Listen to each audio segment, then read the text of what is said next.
Hello everyone and happy harvest. This is Bonnie at Good Earth Spa at Adentia Farms, and I'm going to be making applesauce and apple juice today at the same time with the same apples.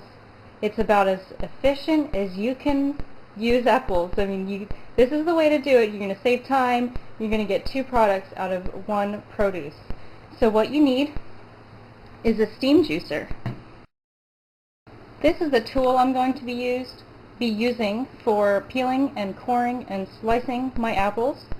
This is an amazing little kitchen contraption. I use it to make curly fries, and I use it to make apples, and basically anytime you need to peel, core, and slice stuff, but it works great for apples and potatoes. Of course, it would also work for other things that are, the same type of firmness and shape. So I'm going to show you how this works.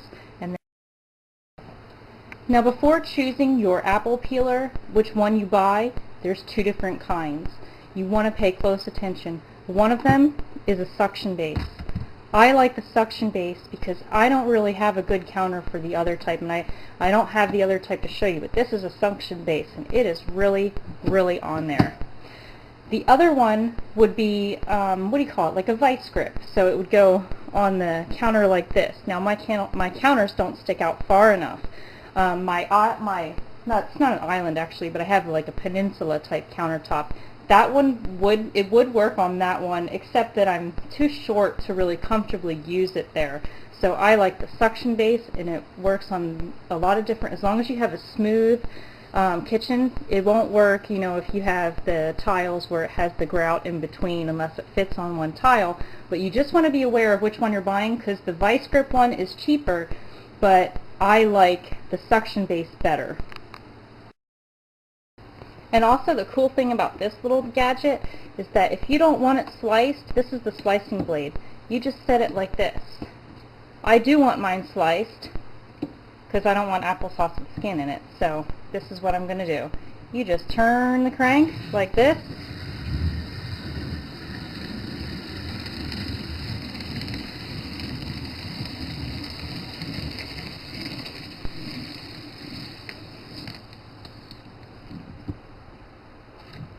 And now I have a cored peeled apple. There's a little bit of skin on there. I don't really mind that.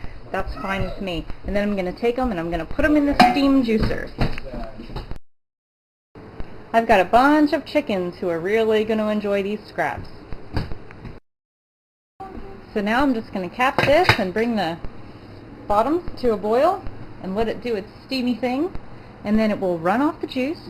And then I will show you how to make that applesauce as well.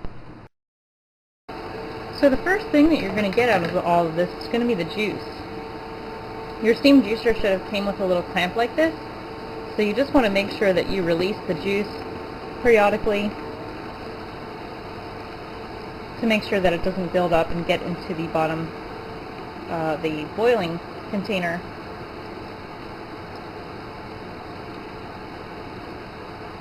This will run for a couple of hours producing juice, and then we'll get to the applesauce when the juice is completely finished.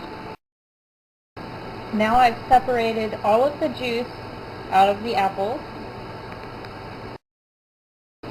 And up in here we just have cooked apples. There's a little bit of skin in there, but not a whole lot. Now you could start canning it just like this if you wanted to, but I'm going to add a little bit of sugar to sweeten it up a little bit.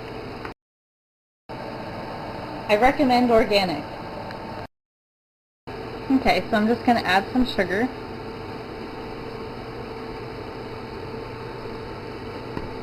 Mix it in to make it sweeter. You can taste it. It'll be hot, but you can taste it to see if you like it. And I'm doing it right in the steam juicer, so I don't have to get any other dishes dirty or anything. Now if you want, you can pick the skins out, but I don't think it's that big of a deal.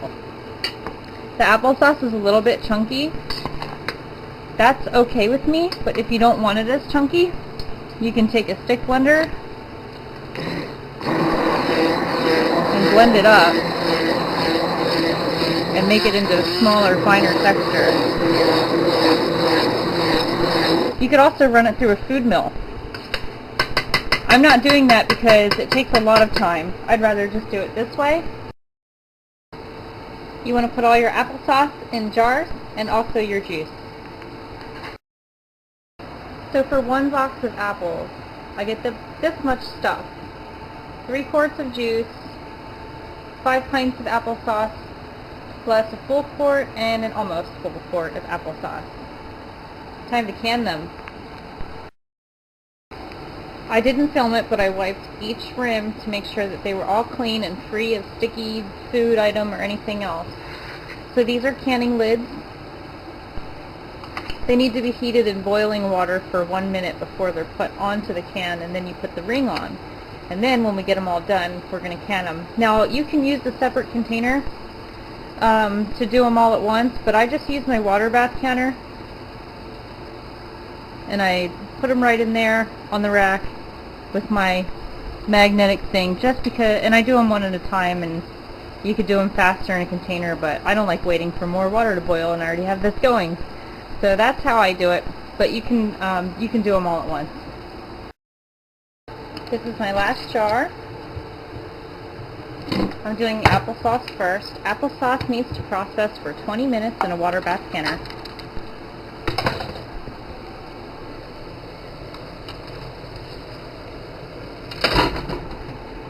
Every can should be submerged. Okay, I'm going to set the timer, and after 20 minutes, these should be good to go, and they should last several years. So now my applesauce is finished. So I have to pull these out.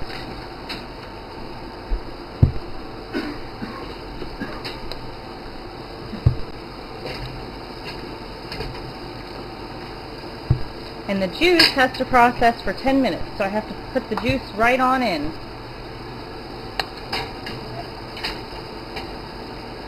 And because I knew that there wasn't going to be enough water to completely submerge only 3 juices, I started some other water to boil while the applesauce was canning. So I have that right here, and it's too hot. I have to get a glove. Okay, here we go. So I have this water. I'm going to toss it in here. Maybe I should have gotten a little more, but they're just barely covered. So I'm going to toss a little bit in there. Normally it's 10 minutes time, but since I'm going to be putting a little bit of cooler water in, I'm just going to do it for 15. Okay, my juice is finished. So there we go. Now I have applesauce and apples. I made all of this from 1 box of apples, juice and applesauce. There we go. Thanks for watching. Have a happy harvest. Goodbye.